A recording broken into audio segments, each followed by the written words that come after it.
Video করি তাহলে এই পাঁচজন আব্দুল্লাহ রেহানে বেতন কত?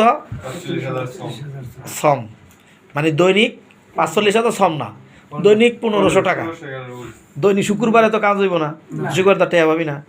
দৈনিক হলো কত? 1500। থাকা খাওয়া ফ্রি। ডিউটি 10 ঘন্টা। ডিউটি কয় ঘন্টা? 10 ঘন্টা। আমার বলে দিছে আব্দুল্লাহ, এই যে রেকর্ড পাঠাচ্ছি, এই যে গ্রুপে দিমু, আপনারা দিয়া দিলাম। এই বাতিজা তোমার নাম কি? রবিন। রবিন। ভাই বাতিজার নাম মেহেদি। মেহেদি। এর নাম কি? আনোয়ার হোসেন। আনোয়ার। আইলে তো আমার নিজের লোক। আমাকে রফিক যাইতেছে, আমার সাইফুল যাইতেছে। এটি আমার আত্মার পোলা পাইন। আমাকে যদি কোনো কিছু হলে খবর আছে। আর আমরা কোনো কার্তনে কোনো দালালি খাইতেছি, হারাম খাই আমরা। আমি বলি এখানে কমপক্ষে 20-25টা লোকের আল্লাহর রাস্তায় হেল্প করছি, ঠিক আছে? এবং এই যে আমার গ্রুপটা, আমার একটা গ্রুপ আছে, হোয়াটসঅ্যাপ গ্রুপ, এবং এটা ফেসবুক গ্রুপ আছে, হোয়াটসঅ্যাপ গ্রুপ আছে, একটা চ্যানেল আছে, ইউটিউব চ্যানেল আছে, তোমরা সাবস্ক্রাইব করে নিও। হ্যাঁ, আমি মানুষের জন্য উপকার করি লিল্লাহি তাআলা, আল্লাহর জন্য। কার জন্য? আল্লাহর জন্য, একমাত্র আল্লাহর জন্য।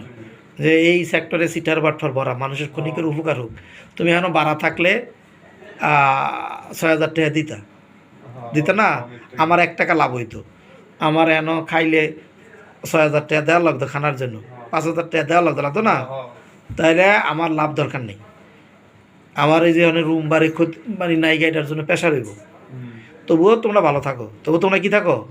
ভালো থাকো, আল্লাহ ভালো রাখো, দোয়া করি, ঠিক আছে ইনশাআল্লাহ। আচ্ছা আচ্ছা। আর ওখানে তো আব্দুল্লাহ 10 দিন পর পর বেতন দিবে। কয়দিন পর পর? 10 দিন পর পর। কোনো সমস্যা হলে আমার বলবা, আব্দুল্লাহর লগে আমার নিজের লোক, ঠিক আছে ইনশাআল্লাহ। আমি অন্য কোনো জায়গায় হইলে দিতাম না, আমি মরে গেলে কাউকে 2 জন দিতাম না। তাহলে ভালো থেকো ইনশাআল্লাহ। রেডি হয়ে যাও গা, সকালে ওই গাড়ি আসবে নিয়ে যাবে। হ্যাঁ আব্দুল্লাহ, তোমার রেকর্ড পাঠিয়ে দিলাম।